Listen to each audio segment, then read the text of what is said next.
આજનો પરમાણુ બોમ્બ શું છે અત્યારે હાલ સાહેબ જવાબ આપશે એવો આ મોબાઈલ એક જ વખતનો હીરો બનાવો ને એક જ વખતનો ઝીરો બનાવો સાહેબની અપોઇન્ટમેન્ટ લેવી પડે મોબાઈલ ઠક કરીને સીધો સાહેબના ગજવામાં જતો રહે એટલે મારે તમને એક વિનંતી છે સાહેબનો ખૂબ ખૂબ આભાર સાહેબ બેજો તમે જેટલા બી મોબાઈલ છે એમને યુઝ કરતા આવડતું હોય એમને મારી રિક્વેસ્ટ એક વખત મોબાઈલ ખોલો બેનો દીકરીઓ જેમને મોબાઈલ આવડતું હોય જેમને ઇન્ટરનેટ યુટ્યુબ વાપરતા હોય એ પહેલા ખોલો ગંભીરભાઈ માટે જ ખોલવાનું છે એટલે જેમને આવડતું હોય ખોલો યુટ્યુબ ખોલ્યા પછી સર્ચ કરો DIPESH દીપેશ સ્પેસ પટેલ લખશો એટલે તરત પેરામિલિટરી લખેલું આવશે આપણે આ યુટ્યુબ ચેનલ ને સબસ્ક્રાઇબ કરવાની છે અને એક સમર્થન આપવાનું છે એ કાલે કોઈનો પણ દીકરો આ ફોર્સમાં ભરતી થાય એનું પેન્શન પણ ચાલુ થવું જોઈએ એને શહીદનો દરજ્જો પણ મળવો જોઈએ કારણ સરકાર કોનાથી ચાલે છે લોકોથી ચાલે છે જો સરકારના તમામ મંત્રીશ્રીઓ બધા જ કહેતા હોય કે જવાનને મળવું જોઈએ કોંગ્રેસ સરકાર 10 વર્ષ મનમોહન સાહેબની સરકાર ચાલી પેન્શન કોને બંધ કર્યું ભારતીય જનતા પાર્ટીના આદરણીય પ્રધાનમંત્રી શ્રી અટલ બિહારી વાજપેયી સાહેબ વાત સાચી છે જે મારી વાતથી સહમત આપું છું કરો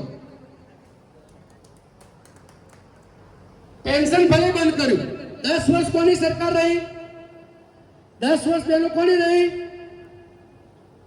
પંજાની રહી મનમોહન સાહેબ બેઠા હતા તો શું એમના મનમાં આવો આજે પ્રધાનમંત્રી શ્રી 370 કલમ રામ મંદિર ટ્રિપલ તલાક બધા જ સરકારમાં છે સત્તામાં છે બધું જ કરી શકે છે તો 10 વર્ષ મનમોહન સાહેબ હતા એ સાહેબ કરી શકે કે ના કરી શકે તો જવાનો માટે કોંગ્રેસ પણ સારી નથી અત્યારે એક જ મોકો છે આપ સૌના પ્રેમ સ્નેહ હું કોઈ પાર્ટી વિચારધારામાં નથી ચાલતો ઘણી વખત આદરણીય મોદી સાહેબ કહેતા હોય છે કે જેટલો કીચડ ઉછાળશો એટલું કમળ ખીલશે વાત સાચી પણ આપણે જનતા રૂપી પાણી જો બંધ થઈ જશે જે જવાનો દિવાળી હોળી એમની બધી જ દિવાળી હોળી ક્યાં હોય છે જવાનો વચ્ચે તો જવાનું દુઃખ તકલીફ સમસ્યા મારા હિસાબથી સારી રીતે જાણતા હોય તો એમને આ તાત્કાલિક એક મોકો છે એમને કરવું જોઈએ કે ના કરવું જોઈએ બેનો પેરામિલિટરીના મેઇન બોસ આખા ઇન્ડિયાના કોણ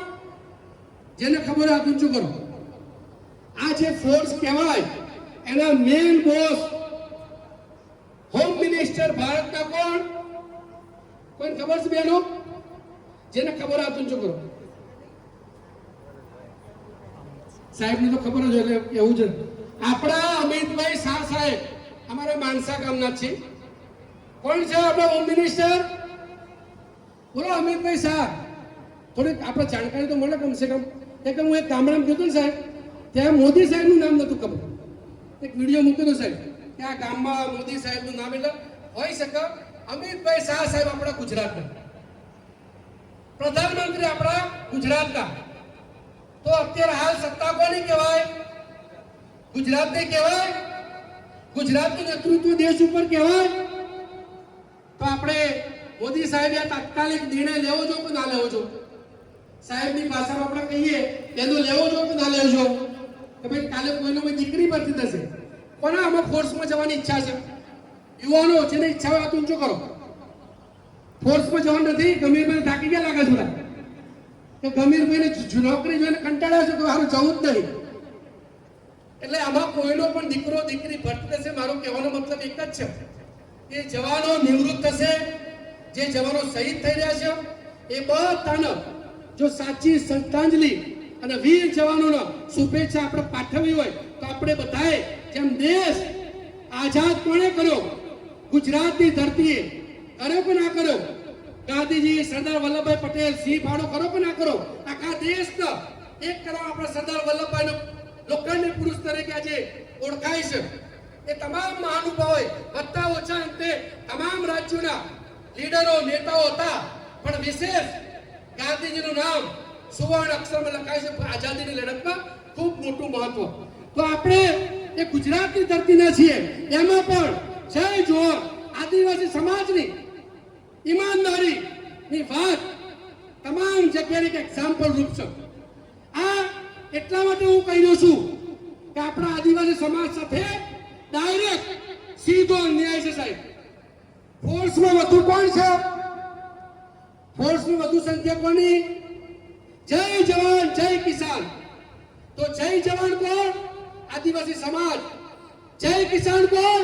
આપણો આદિવાસી સમાજ. તમામ કાયદા કાનૂનમાં જાઓ, બંને રીતે જવાન તરીકે કિસાન તરીકે આપણું સદંતર આપણો અન્યાય થઈ રહ્યો છે. આપણા ભોળાપણનો લાભ લેવામાં આવી રહ્યો છે. કોઈ નિર્ણય લેવામાં નથી આવતું. અહીંથી જસવંત બાબુથી લઈ બધા જ આપણા નેતાઓ બેઠા છે. બાજુમાં પ્રભુ વસાવા સાહેબ તમામ સુધી વાત પહોંચાડી છે. શું આપણા નેતાઓ એમને વાત પહોંચાડી જો કે ના પહોંચાડી જો? સૌથી મોટો અન્યાય કોનો? આપણા સમાજને. જવાનો તો ખરો જ, જવાન પ્રત્યે આપણી લાગણી છે, સાથે સાથે આપણા સમાજને પણ અન્યાય છે. આપણા દીકરા દીકરીઓ ભરતી થતા હોય છે. તો મારી આપ સૌ વતીથી વિનંતી, પ્રાર્થના કે આપને મારી વાત સાચી લાગતી હોય, હું અહીંયા આગળ કોઈ કોંગ્રેસ ભાજપ આપ માટે નથી પ્રચાર કરી રહ્યો. મને એક જ લાગણી છે,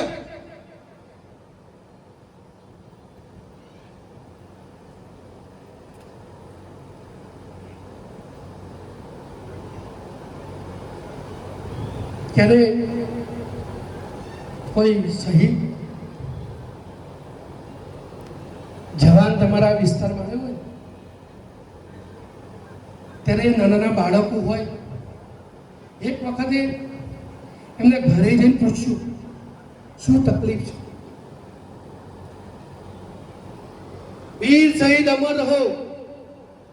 પણ માતા 5 વર્ષથી પલાશ મજૂરી મને એ દુઃખ તકલીફ છે. જોઈ 5 વર્ષથી પેન્શન પણ હતું. એક દીકરો આઈટીબીપીમાં જવાન શહીદ થઈ ગયો. કોઈ નેતા, કોઈ પ્રશાસન, કોઈને કઈ પડી નથી. આ એક લાગણી જવાન તરીકે દેખાય છે. કોણ? ભાજપ સરકાર વાત કરે છે કે મારી જવાનો માટે હું આ કરું તે કરું. સાચા દેખાડો સાહેબ, સાચું. બધી જગ્યાએ રાજકારણ ચાલશે, અમિત સાહેબના શબ્દોમાં જુમલા ચાલશે. આ રાજનીતિ નથી, અહીંયા ના ચાલે. ભાઈ 1971 માં કોની સરકાર હતી? કોની સરકાર હતી? કોંગ્રેસની. ઇન્દિરા ગાંધીજી